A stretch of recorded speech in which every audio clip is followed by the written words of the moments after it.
Hello my dears, welcome back to our channel. ഇന്നലെ വീട്ടിലുണ്ടായ ഒരു സംഭവം പറയാം. ഉച്ചയായപ്പോൾ പുറത്തുനിന്നൊരു കരച്ചിൽ കേട്ടു. ചെന്ന് നോക്കിയപ്പോഴാണ് ഞങ്ങളുടെ വീട്ടിലേക്ക് വന്ന ഗസ്റ്റില് ഒരു മോളെ ഈ കടന്നൽ വന്ന് കുത്തിയതാണ്.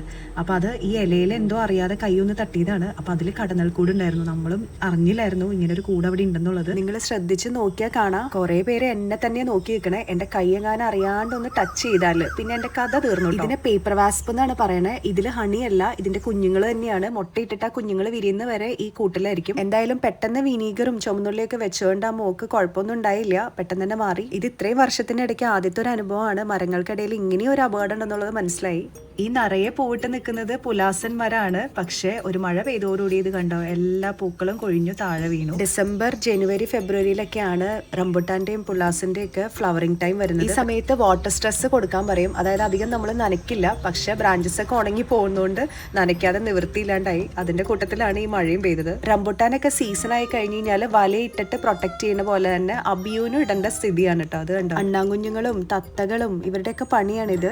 അപ്പൊ ഇന്ന് ഞാൻ എൻ്റെ പിള്ളേരെ ഇറക്കിയേക്കാണ് പറമ്പിലേക്ക് ഫ്രൂട്ട്സ് ഒക്കെ കളക്ട് ചെയ്യാനായിട്ട്. എപ്പോഴും ഞാൻ തന്നെയാണ് ഫ്രൂട്ട്സ് ഒക്കെ പൊട്ടിച്ചത് വാഷ് ചെയ്ത് കട്ട് ചെയ്ത് മുമ്പിൽ എത്തിച്ചു കൊടുക്കും. അപ്പൊ അവർ കഴിക്കും. ഒരു പ്രത്യേകത അവർക്ക് ചിലപ്പോൾ തോന്നണമെന്നില്ല. ശരിക്കുള്ള ഹാപ്പിനെസ് കാണണമെങ്കിൽ അവരെ കൊണ്ട് തന്നെ നമ്മൾ മരത്തിന്ന് നേരിട്ട് പൊട്ടിച്ചെടുത്തിട്ട് കഴിക്കാൻ പറയണം. പിന്നെ പിള്ളേരെ പറമ്പിൽ ഇറക്കുമ്പോൾ നമ്മളൊന്ന് കൂടെ ഉള്ളത് നല്ലതാണ്. അല്ലെങ്കിൽ എന്തെങ്കിലും കുസൃതികളൊക്കെ ഒപ്പിക്കാൻ ചാൻസ് ഉണ്ട്. ഞങ്ങൾക്കിപ്പം 3 വെറൈറ്റി അബിയു ട്രീസ് ആണ് ഉള്ളത്. ജയന്റ്, നിപ്പിൾ, പിന്നെ നോർമൽ. ഈ 3 നന്നായിട്ട് ഉണ്ടാവുന്നുണ്ട് കേട്ടോ. അപ്പോൾ താഴത്തുനിന്നൊക്കെ പൊട്ടിച്ചു കഴിഞ്ഞു. മുകളിലത്തെ പൊട്ടിക്കാൻ ഞാൻ തോട്ടി കൊണ്ടുവരാൻ പറഞ്ഞിട്ട് ഭയങ്കര മടിയായിരുന്നു. തല്ലി പൊട്ടിക്കാൻ നോക്കി. ലാസ്റ്റത്തെ അബിയു നല്ല ഹൈറ്റിലായതുകൊണ്ട് തന്നെ തോട്ടി വെച്ചിട്ടല്ലാണ്ട് അത് പൊട്ടിക്കാൻ പറ്റില്ല. പിന്നെ ഇവരുടെ മടി കാരണം ഞാൻ പോയി തോട്ടി എടുത്തുകൊണ്ട് വന്ന് കൊടുത്ത് അവർ തന്നെ പൊട്ടിച്ച് എൻ്റെ മരമൊക്കെ ഒരു പരുവാക്കി. എന്തായാലും പിള്ളേർ ഇത്രയും കളക്ട് ചെയ്തു. അപ്പോൾ തോട്ടി എടുത്തുകൊണ്ടുവന്ന സ്ഥിതിക്ക് സപ്പോർട്ടയും കൂടി പൊട്ടിച്ചിട്ട് പോവാമെന്ന് പറഞ്ഞ് നെക്സ്റ്റ് ഡെസ്റ്റിനേഷനിലേക്ക് പോവാണ്.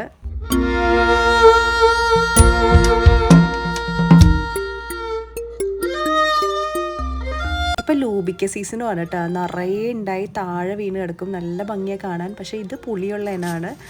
നമുക്കൊന്നും ഈ ഉപ്പിലൊക്കെ ഇടാനല്ലാണ്ട് നമുക്ക് തിന്നാനൊന്നും അങ്ങനെ എടുക്കാറില്ല.